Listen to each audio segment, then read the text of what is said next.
Sadece bizim için değil, tüm Müslümanlar için önemli Ayasofya. Ciddi bir anlamı var.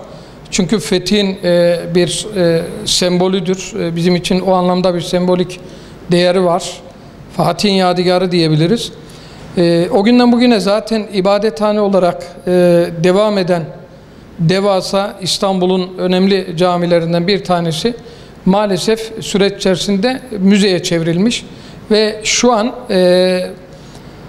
Türkiye Cumhuriyeti Devleti toprakları içerisinde bizden ziyade yani Batı insanı şu an bizim camilerimiz üzerinde yorum yapmaya, akıl yürütmeye devam ediyor. Biz tabii ki sadece Ayasofya için değil birçok cami bizim için aslında müze değerindedir. Ama bu müze dediğimiz şey onların anladığı para getiren, gelir getiren bir şey değil. Bizim için ibadethanedir ve bizim camilerimiz şu an zaten müze değerinde ziyaretleri yapılıyor. Tarihi camilerin böyle bir değeri var, önemi var.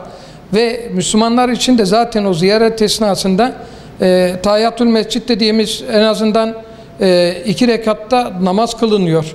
Yani bizim için her caminin sadece Ayasofya için değil, her caminin eşit değerde bir şeyi var. Güzelliği var, anlamı var. Ancak bugün sorun şurada. Bugün Batı zihniyeti, din düşmanları kendileri belki dine, camiye, İslam'a düşmanlık yapıyor. Kendi inançlarının gereğini yerine getiriyor. Fakat şu an problem aslında bu topraklar içerisinde, sınırlar içerisinde kendisine Müslüman ismini koyanların bu işe karşı çıkması, bariyer koyması, engel koyması, amalarla, fakatlarla engel olması ciddi bir problem. Bugün dünyada Ayasofya artık konuşulmaya başlandı ve bugün anketlere bakıldığında kamuoyu yoklamaları zaten şu an ortaya çıktı. Halkımız Ayasofya'nın açılmasını istiyor. Bu tabi derinlemeye aslında araştırılmış bir şey değil. Belki daha fazla da çıkacak. Bununla birlikte biz Mescid-i Aksa'ya baktığımızda bugün bize akıl verenler, yön vermeye çalışanlar, akıllarınca buradaki kendi kuklalarını yönlendirmeye çalışanlar bugün dönüp İsrail'in yaptıklarını görmez mi? Hangi demokratik çerçevede değerlendireceğiz? Hangi ibadet özgürlüğü anlamında değerlendireceğiz? Bugün serbest olan bir yer İsrail polislerinin, askerlerin zorbalığıyla, kurt köpekleriyle, ağır silahlarla, zaman zaman saldırılarıyla engelleniyor. Bugün bunu gündem etmeyen gelmiş bize insan hakları dersi veriyor akıllarınca. Ayar vermeye çalışıyorlar. Dolayısıyla Ayasofya'nın bugün bizde karşılığı çok nettir, açılmalıdır. Bunun bir pazarlığı olmaz. Hele ki bizim Batı'nın aklına hiç ihtiyacımız yok.